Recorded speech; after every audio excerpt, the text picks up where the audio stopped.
Los que creyeron que sembrando mentiras y calumnias por doquier iban a desacreditar a nuestro pueblo, se equivocaron.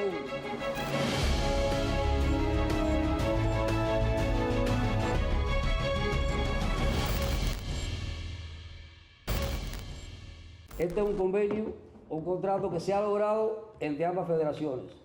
Dos federaciones no gubernamentales, organizaciones no gubernamentales, que han obtenido el permiso del gobierno de Estados Unidos con una licencia para que se pueda lograr este acuerdo. En febrero de 2015, la Oficina de Control de Activos Extranjeros, OFAC, emitió la Declaración de Residencia Permanente fuera de Cuba. Los peloteros cubanos que quisieran jugar en grandes ligas debían firmar este documento. Uno de sus fragmentos expresa: por este medio declaro que he asumido residencia permanente fuera de Cuba.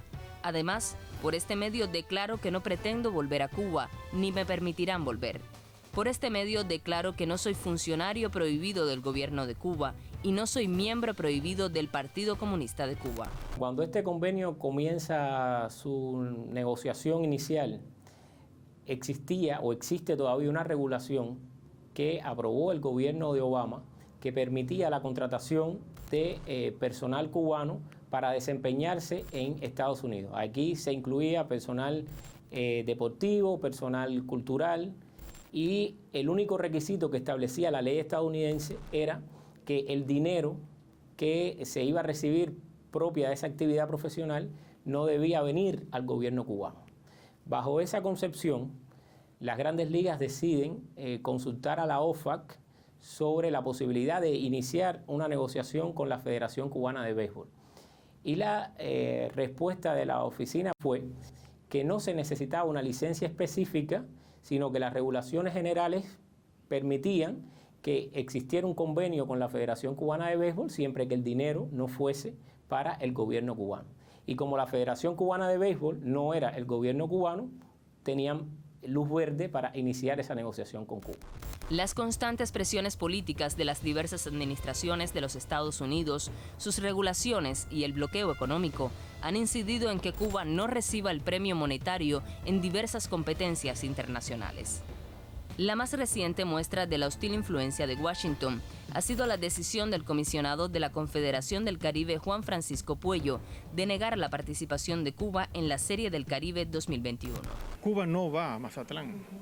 Hay dos invitados, que es Colombia y Panamá. Lo que sí se decidió es que se va a cursar, no es invitación tampoco, sino le vamos a dar los requisitos que se necesitan para pertenecer como miembros plenos de la Confederación, tanto a Colombia, Panamá y Cuba. Los que cumplan con esto entonces se evaluará y en ese sentido, pues si hay que incluir otros países va a depender mucho de que se cumplan con esos requisitos. Fíjate, son dos aspectos distintos. Lo de los invitados ya eso fue una decisión firme de que es Colombia y Panamá, y lo otro, el segundo aspecto es que vamos a enviar esas normas, esos requisitos para si alguno de estos países está interesado en ser miembro pleno de la Confederación, tiene que cumplir con esos requisitos. Puello afirmó que la Confederación no puede, si quiere mantener su relación con grandes ligas, ingresar a Cuba ahora. En los últimos días, previos a la firma del acuerdo y a la información del acuerdo, yo siempre explico que son dos procesos. Una vez que el acuerdo estaba prácticamente listo, la firma se hizo a distancia. Ahí está la foto histórica de Higinio firmando el documento acá. Y ese documento se fotografió y se envió a su contraparte en la MLB. Ahora, cuando se está acercando, el riesgo de filtración creció. ¿Por qué? Porque hay un momento en que la MLB tenía que enviar a los dueños de las franquicias y los clubes el proyecto de acuerdo que había sido negociado entre la FCB, el Sindicato de Peloteros y la Major League Baseball. Eso que ocurrió alrededor de una semana de antelación es un documento que se entrega dentro de varios documentos, no fue un documento único. Pero era un momento en que evidentemente podía filtrarse la información. Afortunadamente eso no sucedió. La noche del 18 de diciembre, un blog de un periodista independiente radicado en el exterior publica la información. Publica una información inexacta, publica una información con algunos elementos, pero no con todos los elementos. y había, digamos que parte de verdad, porque la verdad, lo real, es que hasta el 19, en la hora de la tarde, es que el acuerdo es un hecho. Cualquier análisis que uno hace del monitoreo de lo que sucedió a partir de las 4 de la tarde, hay que entender dos cosas. Uno, el tema se convirtió en tendencia mundial muy rápidamente. En pocas horas la etiqueta MLB, la etiqueta Cuba, la etiqueta Estados Unidos, la etiqueta incluso Béisbol sin tráfico, que fue una etiqueta que empleamos, se convirtieron en tendencia. Y los principales medios del mundo se hicieron eco de la información. Y el mundo del deporte, ni hablar. Hay que decir que medios de prensa muy influyentes como ESPN, medios muy influyentes como The Washington Post, The New York Times, etc., tuvieron una posición favorable al logro del acuerdo. Senadores demócratas y republicanos, horas después del logro del acuerdo, hicieron énfasis en lo positivo del acuerdo. Por tanto, se configura inicialmente una postura muy favorable. Parece muy bueno porque ya le da oportunidad a los jóvenes como yo de tener oportunidades o otras oportunidades en la vida, ¿viste? Y nada, eso siempre es bueno para nosotros y para el país. Es un paso muy grande que ha dado el país con la MLB, ¿no? Creo que beneficia muchísimo a los atletas y va a beneficiar muchísimo también al país.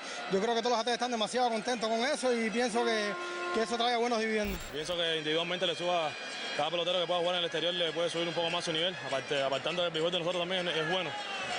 Y nada, de todo punto de vista, de que los peloteros en sus sueños puedan al béisbol del mejor del mundo, como se dice, pueden jugar en cualquier otra liga del mundo y nada, pueden mejorar hasta económicamente, todas esas cosas pueden pasar, todo lo que puede pasar es positivo. Luego vienen las voces disonantes en el asunto. Y las voces disonantes hay que buscarlas esencialmente en el vínculo con los medios de comunicación y con los políticos radicados en el sur de la Florida. Ahí cobra relevancia los tweets y las posiciones que Marco Rubio asume a poco de la firma del acuerdo, básicamente montado en la línea de mensaje de que la Federación Cubana de Béisbol no era un ente autónomo, no tenía autonomía y que por tanto era un apéndice del gobierno cubano. Segundo, el hecho de que es otro tema que se va a entronizar luego, el hecho de que el gobierno cubano aplicaría impuestos y se beneficiaría del logro de estos acuerdos. Después hay otro momento clave, que es el artículo de Abraham Elliott, uno de los políticos más conservadores vinculados a la administración de Donald Trump, que en la revista National Review, también muy conservadora, hace todo un desmontaje de por qué había sido un error permitir o aprobar el acuerdo entre Cuba y entre la Federación Cubana de Béisbol y la MLB. Y ahí vincula el tema de Venezuela, que lo vincula también a este tema, como Cuba patrocinador del gobierno de Maduro, etcétera, etcétera, e introduce otro tema que también nuestra prensa tuvo que ir actuando y sobre todo también la parte institucional establecer que estábamos hablando de un tema que no tenía nada que ver con Venezuela y que además nadie podía pensar que las relaciones entre el béisbol cubano y el béisbol internacional podía mediatizarse en función de los históricos lazos que Cuba había establecido con la República Bolivariana de Venezuela. Ahora, el escenario de la agresividad tuvo otro punto clave, que es las declaraciones que le da Orlando Hernández al periódico El Nuevo Herald. Es quizás la voz cubana que más, digamos, que operó como una opinión disruptiva en torno a lo que se opinó. Porque hay que recordar que Yasser Puig, que Abreu, que el propio Yulieski, que el Leonis Martín, automáticamente que se da a conocer el acuerdo, opinan en positivo. Arriba el año 2019 con unas primeras iniciativas relacionadas con el acuerdo que se empezaron a implementar.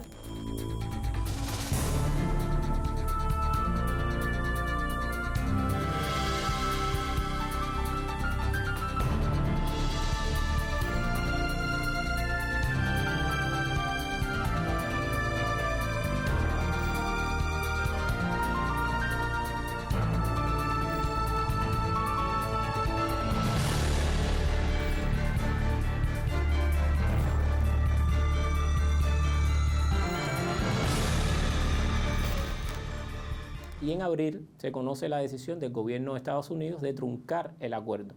En la interpretación de que la Federación Cubana de Béisbol era una entidad del gobierno y que por lo tanto el dinero venía para el gobierno cubano. Ello no deja de ser una falacia.